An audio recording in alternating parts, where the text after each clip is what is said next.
Assalamualaikum warahmatullahi wabarakatuh.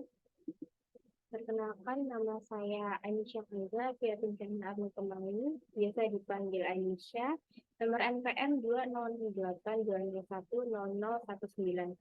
Saya berasal dari Prodi Sistem Informasi Angkatan 2020. Saya di sini ingin menjelaskan secara singkat mengenai audit sistem informasi. Nah, untuk pengertiannya, menurut Ron Weber, audit sistem informasi adalah proses pengumpulan dan penilaian bukti-bukti untuk menentukan apakah sistem komputer dapat mengamankan aset, memelihara integritas data, dapat mendorong pencapaian tujuan organisasi secara efektif, dan menggunakan sumber daya secara efisien. Nah, ini ada beberapa aspek yang diperiksa pada audit sistem informasi seperti efektivitas, efisiensi, availability sistem, reliability, confidentiality, integrity, dan aspek security. Audit atas proses modifikasi program, audit atas sumber data, dan data file. Nah, di sini ada faktor-faktor yang mendorong pentingnya kontrol dan audit sistem informasi. Di sini ada mendeteksi agar komputer tidak dikelola secara kurang terarah, mendeteksi resiko kehilangan data, mendeteksi resiko pengambilan keputusan yang salah akibat informasi hasil proses sistem terkomputerisasi salah atau lambat atau tidak lengkap. Yang berikutnya ada menjaga aset perusahaan karena nilai hardware, software, dan personil yang rezimnya tinggi. Mendeteksi resiko error komputer, mendeteksi resiko penyalahgunaan komputer, menjaga kerahasiaan, dan meningkatkan pengendalian evolusi penggunaan komputer. Nah, di sini ada tujuan audit. Tujuan audit sistem informasi menurut Ron Weber secara garis besar yaitu ada pengamanan aset, menjaga integritas data, efektivitas sistem, dan efisiensi sistem. Nah, tujuan audit sistem informasi dapat dikelompokkan ke dalam dua aspek utama dari ketatakelolaan IT, yaitu untuk conformance atau kesesuaian dan performance atau kinerja. Nah, adapun tujuan lainnya adalah untuk memeriksa kecukupan dari pengendalian lingkungan, keamanan fisik, keamanan logikal, serta keamanan operasi sistem informasi yang dirancang untuk melindungi piranti keras, piranti lunak, dan data terhadap akses yang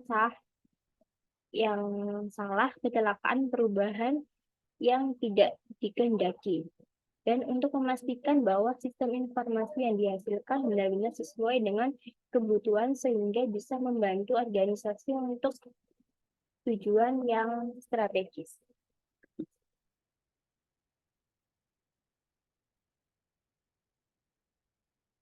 Nah, dalam melaksanakan audit sistem informasi, seorang auditor harus memastikan tujuan-tujuan berikut ini terpenuhi. Nah, yang pertama di sini ada kelengkapan keamanan, melindungi kelengkapan komputer, program, komunikasi, dan data dari akses yang tidak sah, modifikasi, atau penghancuran.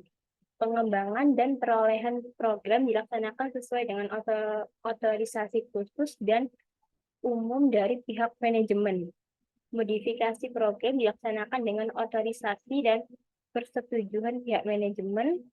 Pemrosesan transaksi, file, laporan, dan catatan komputer lainnya telah akurat dan lengkap.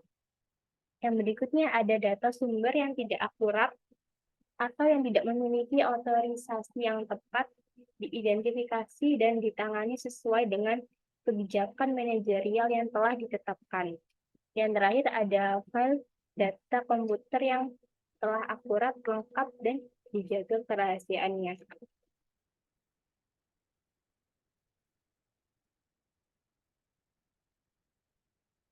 Nah, di sini ada jenis-jenis audit.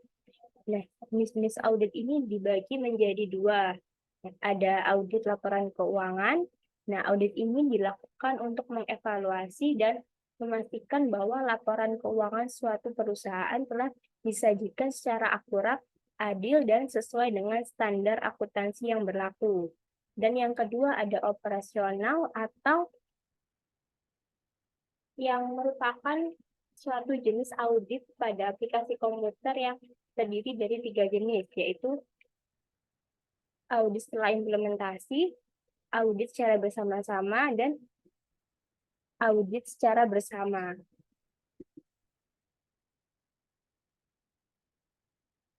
Ya, di sini ada pendekatan auditing. Yang pertama ada audit sekitar komputer, yaitu di mana penggunaan komputer pada tahap proses diabaikan.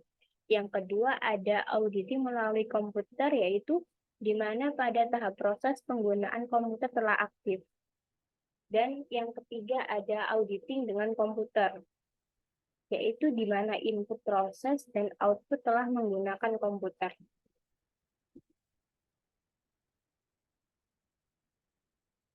Nah, ini ada tahapan audit sistem informasi, yaitu yang pertama perencanaan audit, yang kedua ada pengujian pengendalian, yang ketiga ada pengujian transaksi, yang keempat ada pengujian keseimbangan atau keseluruhan hasil, dan yang kelima ada penyelesaian atau pengakhiran audit.